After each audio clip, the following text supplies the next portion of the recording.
Hello everyone, Katarina here. Welcome to my YouTube channel. So I'm back with making my cards completely from scratch without any major stamps and dies. And today I'm painting a field with poppies. I'm not going to be doing anything difficult. This is a simple painting. So if you are a beginner, this is definitely for you. The products you will be needing to paint this are watercolors. I picked few colors from the set I have. Probably way too many. You definitely don't need all these colors. All you need is blue or black for the sky and green and red for the field. The browns and yellows are really optional. I also have here a green watercolor pencil. This is also optional. You will see later in the video why I needed it.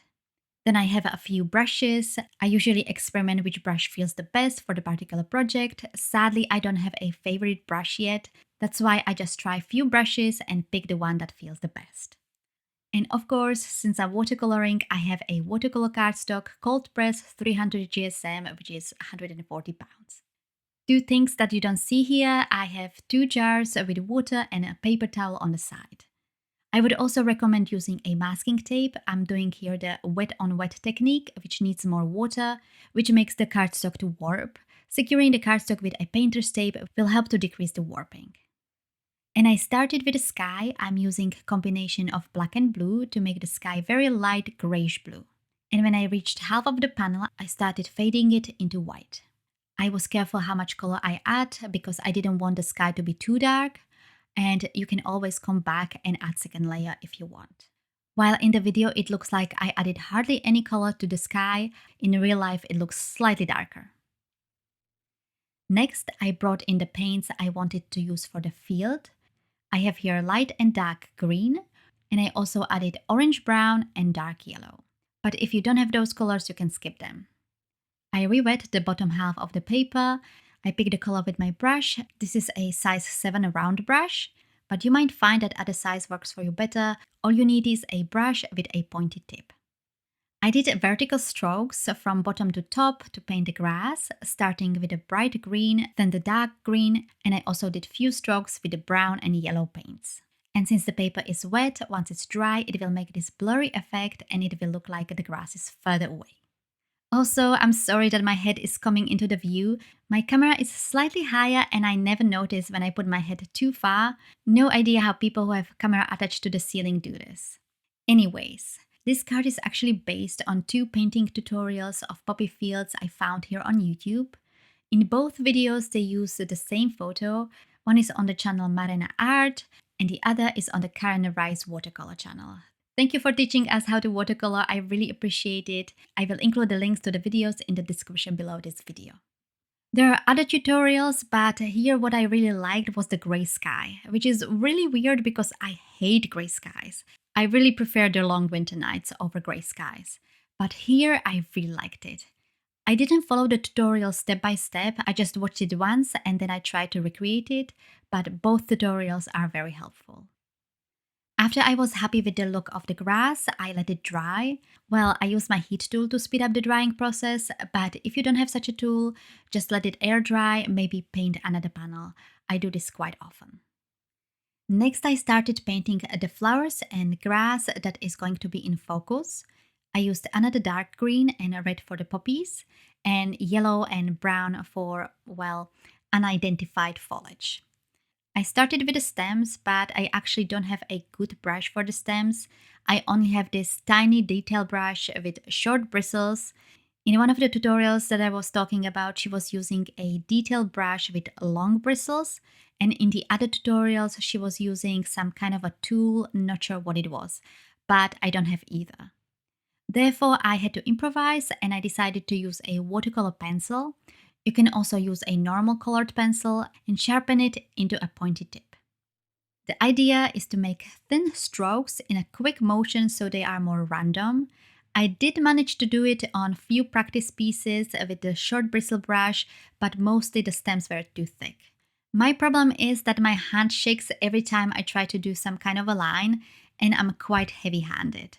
So using the pencil was a better idea. I only used it on the stems of the poppies, which I painted first. But then I used the small brush for these poppies that are not yet open.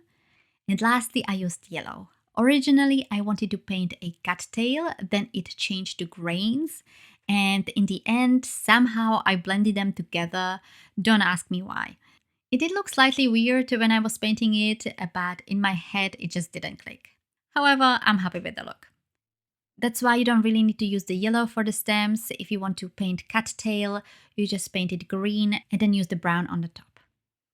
After I painted the stems, I started with the tops. First, I started with the poppies. They are not really meant to be realistic. I painted 3, sometimes 4 arches for the petals, slightly wider arches, slightly imperfect. You could also paint tulips if you paint the petals slightly slimmer and taller.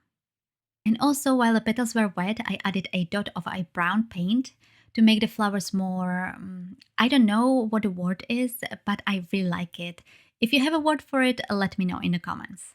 And lastly, I painted the tops of the grain cattail combination using brown. Once I was done with the initial mix of the plants, I started adding in additional flowers to fill it up a little bit more.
Lastly, I painted in additional grass using the same colors as on the grass in the background.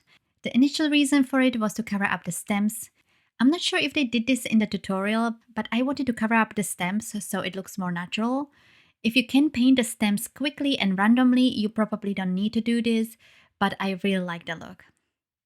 The only difference between the background grass and this grass is that I did here the wet on dry technique compared to the wet on wet technique for the background. This way the colors of the grass were more saturated and more visible.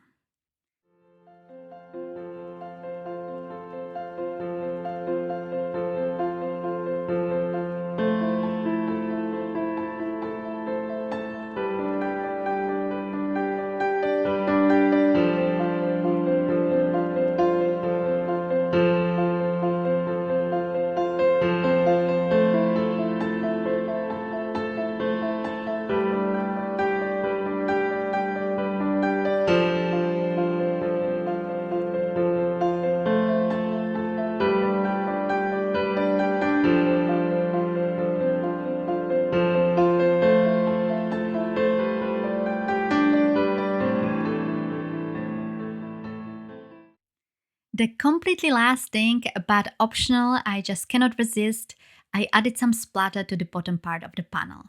I covered the top part with a paper towel and I used the red, brown and green paint to splatter the bottom part of the panel.